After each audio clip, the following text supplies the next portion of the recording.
하나님께서 우리에게 주시는 하나님의 말씀은 출애굽기 13장 13절에서 14절까지의 말씀입니다. 오늘 본문에 보시면 모세가 하나님께 이름을 묻습니다. 이렇게 질문하죠. 사람들이 나를 보내신 이의 이름이 누구입니까? 라고 묻는다면 저는 하나님 무엇이라고 대답해야 합니까? 하나님의 이름이 무엇입니까? 라고 질문할 때 하나님께서 자신의 이름을 가르쳐 주신 오늘 말씀, 이 본문 말씀을 가지고 함께 은혜를 나누고자 합니다. 여러분, 사람의 이름에는 특별한 이름이 담겨져 있습니다. 특별히 우리 한국 사람들에게는 이름을 뜻글자로 사용하거든요.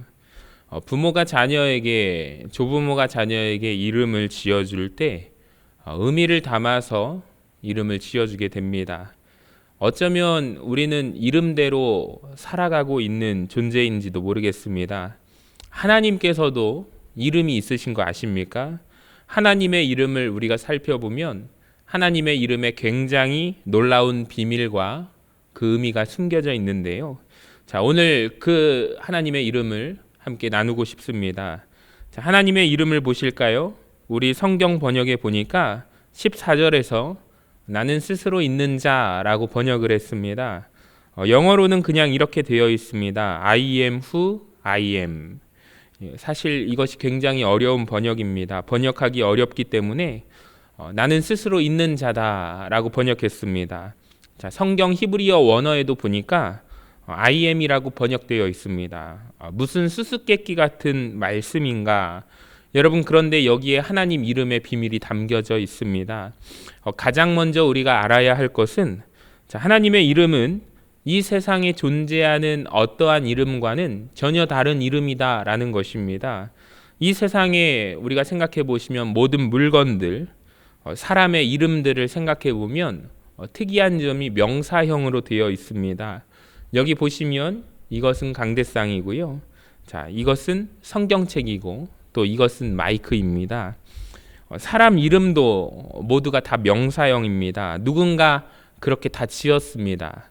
그 존재를 가장 설명할 수 있는, 그 존재에 대해서 가장 잘 규명할 수 있는 명사를 이름으로 붙여서 사용한 것입니다. 자, 명사형으로 이름을 지어주다, 명사형을 선택하다라는 말은요, 그 이름을 부르는 자가 보기에 합당하기 때문에 그렇게 불러지는 것입니다. 당시에 고대 이집트 시대에도 많은 이방신들이 있었는데요. 모두가 다 명사형입니다.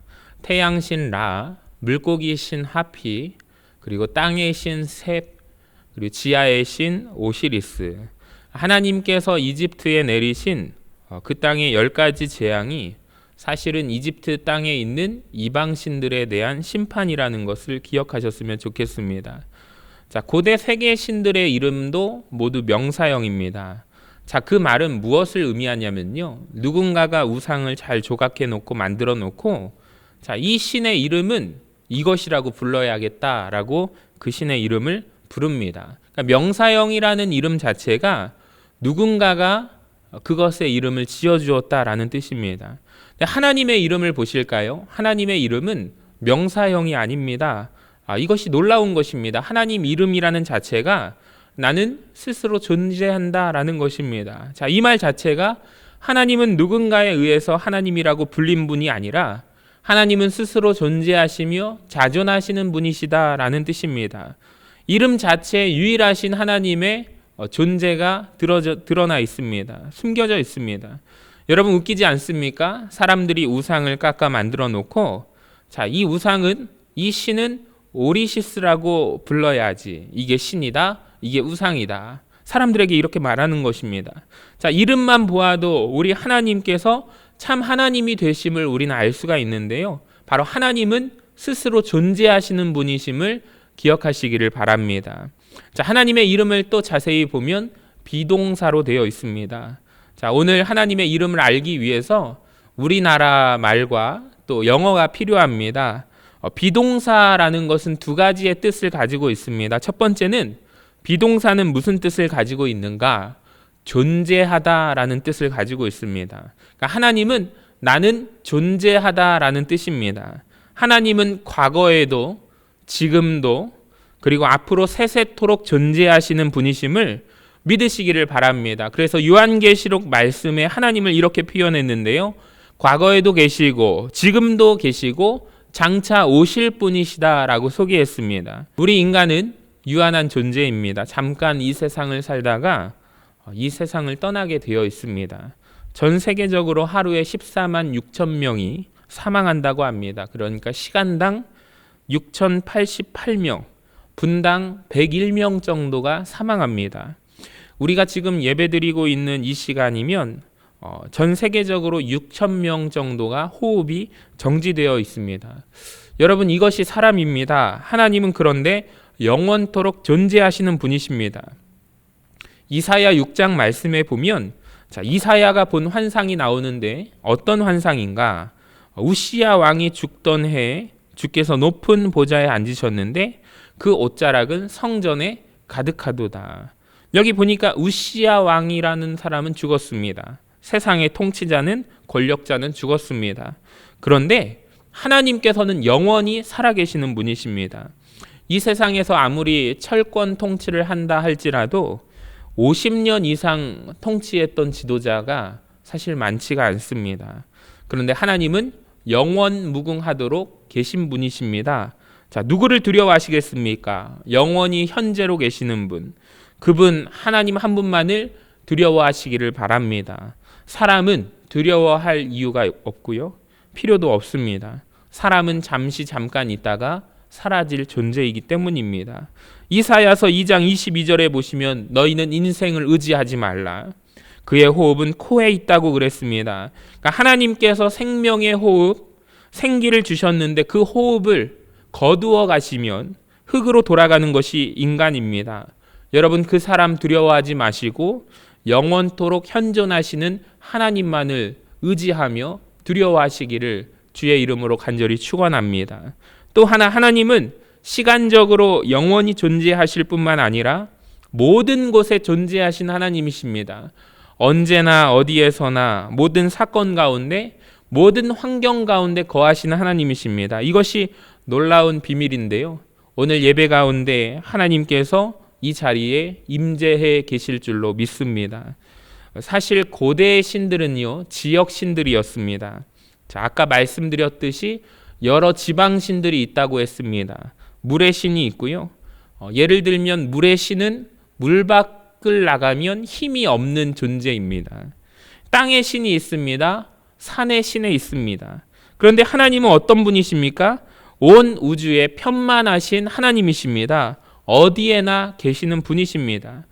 인류의 첫 제사 가운데 가인과 아벨의 제사를 아실 것입니다. 자, 가인이 하나님께 받아들여지지 않는 예배를 드렸습니다. 그 문제가 무엇이냐면 제물에 있지 아니하고 그 사람에게 있었다라는 거예요. 창세기 4장 5절 말씀에 보시면 가인과 그의 제물은 받지 아니하신지라 가인이 몹시 분하여 안색이 변합니다. 그러니까 이미 마음속에 그의 마음이 살기를 독을 품었습니다.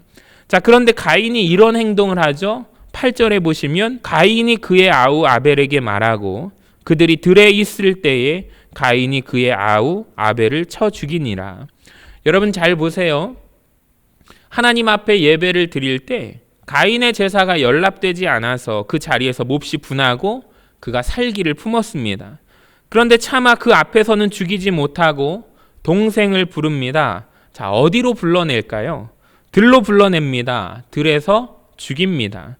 자, 가인의 입장에서 그가 느끼는 하나님에 대한 이해가 이렇습니다.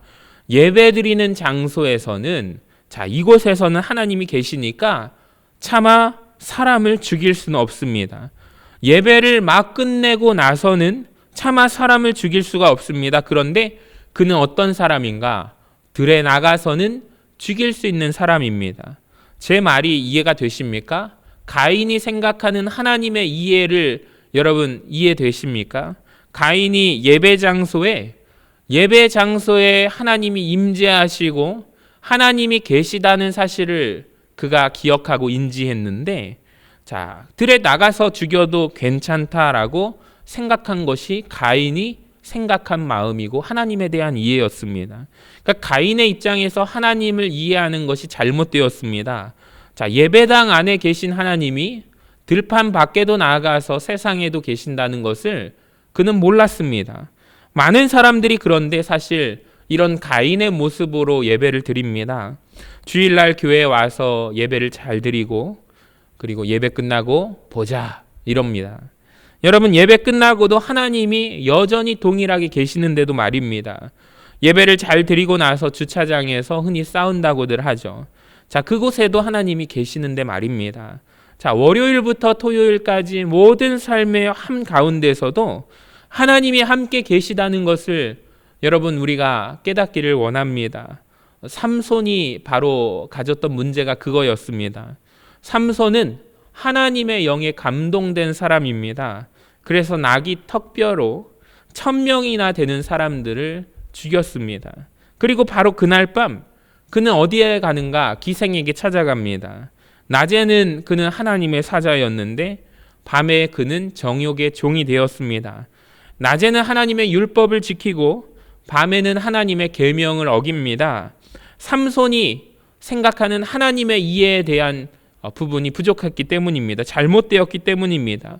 낮에도 자신을 바라보고 계시는 하나님께서 밤에도 그를 바라보고 계시는 것을 그는 몰랐기 때문입니다. 오늘 우리가 하나님을 올바로 알기를 원합니다. 하나님은 어느 곳에서나 모든 환경마다 모든 사건 가운데 현재로 계시는 분이 하나님이십니다.